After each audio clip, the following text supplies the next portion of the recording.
Mecca Medina trade centre, Uttara, Dhaka. এই টাওয়ারটি উত্তরার 11, 12 এবং 13 নম্বর সেক্টরের মোড়ে অবস্থিত, যেই মোড়টির নাম ময়লার মোড় হিসেবে পরিচিত।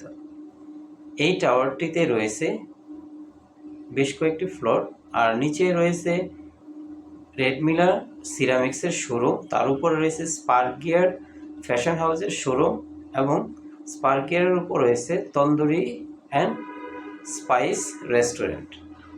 রেস্টুরেন্টের উপরে যতগুলো ফ্লোর আছে সবগুলোতেই কমার্শিয়াল অফিস ভাড়া দেওয়া হয়। আর এই বিল্ডিংটি দেখতেও মনোরম সুন্দর, এবং এটির লোকেশন অত্যন্ত প্রাইম লোকেশনে। আপনারা এই বিল্ডিংটির কোনো ফ্লোর যদি ভাড়া নিতে চান, তাহলে এখানে এই যে দেখুন টু লেট লেখা আছে, এটা স্ক্রিনশট দিয়ে এই নাম্বারগুলোর যে কোনো একটাতে ফোন দিলে আপনি কথা বলে ভাড়া নিতে পারবেন। ধন্যবাদ সবাইকে।